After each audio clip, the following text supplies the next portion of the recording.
Os Estados Unidos da América e China anunciaram nesta segunda-feira uma suspensão de 90 dias da maioria das tarifas que haviam adotado, o que representa uma pausa na guerra comercial. Duas maiores potências económicas do planeta divulgaram um comunicado conjunto após dias de negociações em Genebra. A suspensão vai entrar em vigor a 14 de maio, com a redução dos produtos chineses importados nos Estados Unidos da América. No entanto, vão pagar uma tarifa de 30% e os produtos americanos importados pela China uma tarifa de 10%. A guerra comercial entre Pequim e Washington começou quando o presidente norte-americano Donald Trump adotou uma série de tarifas que afetaram especificamente a China. O país asiático respondeu com duras medidas de represália desde o início do ano. As tarifas impostas pelos Estados Unidos da América, no caso à China, alcançaram 145%, mas as taxas acumuladas para determinados produtos podem chegar a 245%. Em resposta, a China impôs tarifas de 125% sobre os produtos norte-americanos. Quanto à guerra na Ucrânia, que de resto é o assunto que também vai dominar a abordagem temática, o presidente ucraniano Volodymyr Zelensky disse neste domingo que está disposto de se encontrar com o líder russo Vladimir Putin na Turquia. Pessoalmente, a afirmação foi feita depois que Donald Trump sugeriu negociações diretas que eram necessárias para determinar se a paz seria possível. Antes, o presidente da Rússia, Vladimir Putin, propôs negociações diretas entre os dois países. Moscou e Kiev não mantêm negociações presenciais desde 2022, pouco após a invasão russa na Ucrânia. Putin ainda não respondeu à proposta de cessar-fogo de 30 dias apresentado pelos aliados de Kiev no sábado. Kiev e seus aliados afirmaram que um cessar-fogo incondicional é a única maneira para se iniciar uma negociação. Quanto à Alemanha e Israel, o presidente de Israel pediu à comunidade internacional que ajude com o seu novo plano de distribuir ajuda diretamente ao povo de Gaza e excluir o grupo palestino Hamas do processo. A ideia é evitar que o Hamas controle a distribuição da ajuda humanitária. É um novo mecanismo que vai permitir a distribuição da ajuda diretamente ao povo de Gaza, disse o líder de Israel. As celebrações dos 60 anos de comemoração ou de cooperação entre Israel e Alemanha em Berlim, de resto, dominaram esta reflexão. Fazemos aqui um apelo à comunidade internacional, destacando certamente as organizações, o foco que também vai determinar a nossa abordagem. Começamos com o Wellington Calazans, a partir de Estocolmo, Suécia. Muito boa noite e bem-vindo à Hora 10. Boa noite, Luiz. Boa noite, Saulo Agostinho. E a você assistindo à Hora 10, é um prazer estar aqui de volta. Nós vamos começar diretamente a olhar para esta tarifa, esta guerra comercial. Gostávamos de começar com o Wellington. Que setores norte-americanos pressionaram, em parte, o governo a recuar nas tarifas? O próprio governo já impôs aquelas tarifas sabendo que teria que recuar, né? Foi uma tentativa de barganha, que houve a dobra da aposta, mas tudo isso sabendo que seria inviável para a economia norte-americana importar produtos mais caros a partir de taxas impostas pelo próprio presidente norte-americano. Mas o importante aqui é que o abrandamento das tensões comerciais entre Estados Unidos e China pode significar muito, mesmo sendo um acordo temporário. E esta segunda-feira, 13 de maio, né, ficou marcada quando o mundo assistiu a este grande anúncio nas relações entre as duas maiores economias globais, Estados Unidos e China, que apontaram para uma série de medidas para reduzir as tarifas e suspender barreiras comerciais por 90 dias, o que marca uma trégua nas hostilidades que duravam algumas semanas e que foram intensificadas, sobretudo, na disputa por quem pode impor maiores tarifas a partir de uma iniciativa de Donald Trump que foi respondida pela China. Mas após 2 dias de negociações intensas em Genebra, os dois países ficaram comprometidos em aliviar as tensões comerciais e reconheceram a importância do relacionamento bilateral para que possa existir uma estabilidade econômica global. O acordo, como sabemos, é de 90 dias, mas há aí um claro sinal de diálogo restabelecido e isto deve ser celebrado. A decisão inclui a suspensão de 24 pontos percentuais nas tarifas adicionais aplicadas pelo governo norte-americano, Donald Trump, sobre produtos chineses. A redução também da alíquota de 145% para 30% a partir de amanhã, né, 14 de maio, e, simultaneamente, a China cortará suas tarifas sobre imposições dos Estados Unidos da América de 125% para 10%, e para além de remover medidas não tarifárias adotadas desde abril deste ano. Essas mudanças, Luiz, como eu falei, embora sendo temporárias, elas representam um gesto simbólico de abertura de diálogo, a criação de um mecanismo para discussões contínuas, alternadas entre os dois países ou em terceiras nações, sinaliza também a intenção de transformar a trégua em algo mais duradouro, pelo menos essa expectativa de todo o mundo. E por que um acordo temporário importa? Porque a relevância desse acordo vai além dos números. Após o aprofundamento de uma guerra comercial, a suspensão das tarifas por 90 dias reflete também uma mudança estratégica. Ambos os lados priorizam, pelo menos momentaneamente, a cooperação sobre a confrontação. E no mundo conturbado, como estamos vivendo, certamente é um grande anúncio, Luiz. Wellington, se os 90 dias, enfim, acabarem sem acordo, o que é que vai acontecer ou pode acontecer? Olha, eu prefiro falar que o acordo de 90 dias é uma vitória para a diplomacia pragmática, porque o verdadeiro valor será medido pela capacidade de ambos os lados, no caso aí China e Estados Unidos, em transformar esse diálogo em regras estáveis para evitar que seja apenas uma pausa para que o problema volte com mais força. Porque o mundo observa, enquanto isso, uma interdependência entre os Estados Unidos e a China, e isso não permite que o conflito prevaleça. É importante que seja estabelecida, a partir de agora, a consciência da coexistência competitiva que vai exigir muito mais do que pausas temporárias, mas acordos que permitam que o comércio internacional ganhe alguma estabilidade. Para economias que dependem de ambos os mercados, o alívio nas tarifas é uma boa notícia, porém a incerteza persistirá caso este acordo não tenha ensaios de uma prorrogação ou de uma manutenção permanente. Então, nesse sentido aí, esse anúncio de Genebra não é um fim, mas um convite a uma reflexão, né, no mundo multipolar, e a cooperação estratégica entre potências rivais pode ser a única saída para que as crises que transcendem fronteiras sejam superadas. Podemos aqui, em parte, sinalizar um novo capítulo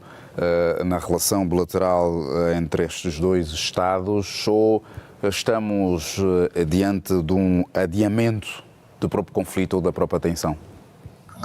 Eu vejo como um ensaio para uma solução, porque ficou muito claro que, apesar das sanções e da dobra de apostas, sempre houve, especialmente da parte chinesa, a intenção de pôr um fim nessa disputa para que a estabilidade global fosse restabelecida. Então, eu sou mais otimista, Luiz. Então, direciono a questão ao Wellington, deste nosso segundo ponto de reflexão, a guerra entre a Ucrânia e a Rússia. A proposta de Zelensky, em parte, como é que se justifica esta mudança de Zelensky em poder manter um encontro pessoal com Putin? Olha, Luiz, a guerra na Ucrânia ela já dura mais de 3 anos. Ela entrou numa fase decisiva e essa proposta de negociação direta entre Rússia e Ucrânia, ela consolida uma necessidade de diálogo, né? O presidente russo, Vladimir Putin, anunciou também a intenção de iniciar as conversas em Istambul, na Turquia, no próximo dia 15, né? Sob mediação turca, inclusive resgatando propostas que já haviam sido acordadas entre as partes naquela oportunidade, em 2022, quando Boris Johnson convenceu o Volodymyr Zelensky a rasgar o acordo e mergulhar nesta piscina vazia,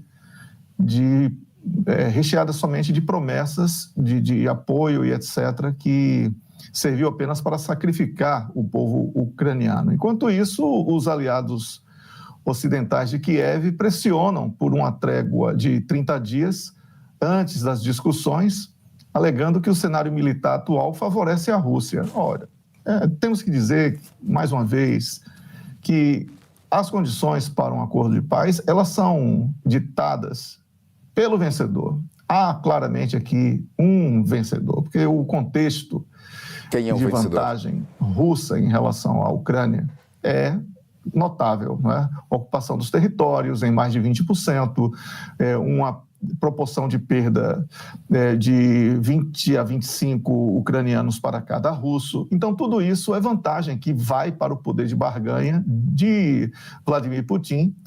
E eu não acredito muito que, tentando impor condições ou um ar de quem está exigindo algo da Rússia, o Volodymyr Zelensky e os europeus em especial estejam sendo sérios na proposta de paz. E por que eu digo isso? Porque as razões que levaram a Rússia ao que chama de operação militar especial foram razões muito claras de descumprimento dos ucranianos e dos países europeus, membros da NATO, dos acordos de Minsk. Então, essa proposta russa de negociação direta, ela surge num momento em que as forças russas consolidam avanços territoriais, especialmente no leste ucraniano. E muitos especialistas que eu tenho lido, eles apontam que a Ucrânia, diante de limitações logísticas e de recursos, vê-se pressionada a reduzir suas exigências para evitar um colapso militar. Então, a estratégia de Putin, ao propor o diálogo, pode visar legitimar ganhos territoriais e enfraquecer a coesão entre Kiev e seus aliados. Paralelamente, o ultimato de 30 dias para uma trégua e a exigência agora de Volodymyr Zelensky de que Vladimir Putin esteja pessoalmente nas negociações, isso pode ser também uma espécie de obstáculo que está sendo criado para que os russos sejam vistos como aqueles que não aceitam um acordo. Então, está aqui em jogo uma série de artimanhas também que nós precisamos avaliar com o necessário distanciamento que um observador deve ter para que não seja contaminado pela guerra de propaganda que tem caracterizado essa guerra nos últimos 3 anos. Então, vamos aí aguardar para saber qual a posição final sobre esse dia 15 de maio, que é uma data já estabelecida para uma conversa na Turquia, e vamos saber se vamos ter ou não uma semente para que a paz nesta questão da Ucrânia finalmente possa prevalecer. Wellington, há riscos políticos para que Zelensky faça esta proposta deste encontro?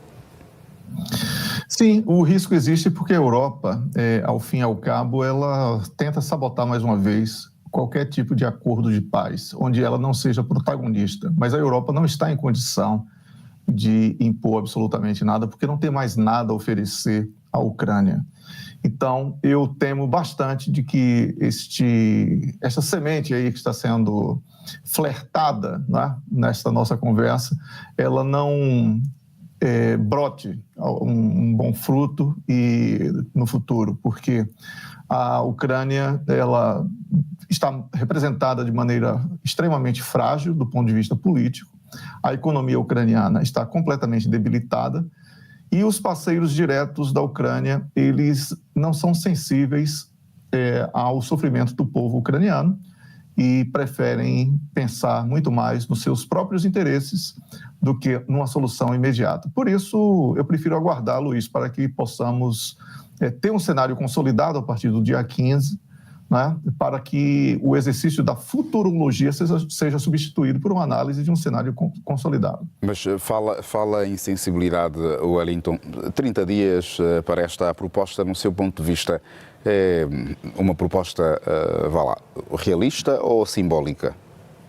Olha, para quem está sofrendo, no caso aí o povo ucraniano, 24 horas já seriam sensacionais, porque quem sofre com uma guerra e perde a sua paz, o seu direito de ir e vir e vive sob o terror de bombas, né? 24 horas são uma eternidade. Então, eu vejo qualquer pausa de cessar-fogo como uma semente boa para o início de uma negociação. É dessa maneira que eu vejo. Olhemos agora para o último painel de reflexão e análise, no entanto, a ajuda humanitária a Gaza, que é de resto uma proposta também de Israel. Começo por si, Wellington.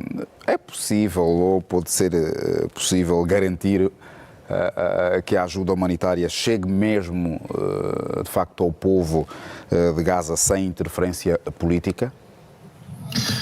Luiz, o presidente de Israel, né, o Isaac Herzog, quando visitou a Alemanha para marcar um jubileu, ele puxou aí esse apelo à comunidade internacional para que apoie um novo plano de ajuda para Gaza. É uma ironia. Assim, é vergonhoso até que ele tenha coragem de falar sobre isso, porque enquanto Israel atira bombas em escolas, hospitais e contra civis desarmados em Gaza, a sua liderança explora o mesmo discurso humanitário que em 1948 justificou a criação do Estado judeu como resposta ao Holocausto. A Alemanha, por sua vez, nega veementemente cumplicidade no genocídio palestino, mesmo fornecendo armas a Israel, uma contradição que tem escancarado a seletividade moral da memória histórica. Por isso, eu vejo que Israel não tem moral alguma para falar numa condição de ajuda humanitária para a faixa de Gaza, porque Israel é o centro da destruição, é um país que pratica um genocídio e que precisa ser parado com urgência. Então, eu vejo que, como positivo, vimos também a ação da China, que desafiou as pressões geopolíticas e enviou ajuda humanitária para Gaza pela via aérea, o que também serviu para expor essa inércia de potências ocidentais que são egoístas e ignoram o sofrimento do povo na Palestina. Então, é apenas uma situação retórica de tentativa de transformar o marketing numa coisa maior do que o sofrimento do povo palestino. É isso, Luiz. Pois, no vosso ponto de vista, podem os dois dar aqui um parecer? Até que ponto é que a Alemanha pode usar a sua própria influência para apoiar este plano, sem, em parte, agravar o conflito? Bem, eu posso começar então. Sim, sim. Eu acho que suspensão das armas seria um gesto positivo. Suspender armas e apoio militar seria a única maneira de dar à Alemanha autoridade, alguma condição de falar sobre solução do conflito. Todo o resto é hipocrisia, porque ninguém pode falar sobre paz fornecendo armas e promovendo a guerra. Então, eu vejo que a Alemanha, neste momento, está desprovida de condição moral e política para ser apresentada como um país capaz de falar sobre moderação de paz ou qualquer outra via de pacificação neste conflito. Pois há, em parte, algum sinal de disposição de Israel em negociar com os grupos, outros grupos palestinianos? Wellington? Repita a pergunta, por favor. Sim. Há aqui algum sinal de disposição de Israel em negociar com outros grupos palestinianos? Não espere nenhum tipo de boa vontade de Israel, porque o próprio Donald Trump, sabendo disso, começa a se afastar e interrompeu qualquer tipo de diálogo com Benjamin Netanyahu, porque sabe que ele luta apenas pela sua sobrevivência política. Ele não está preocupado sequer com os reféns.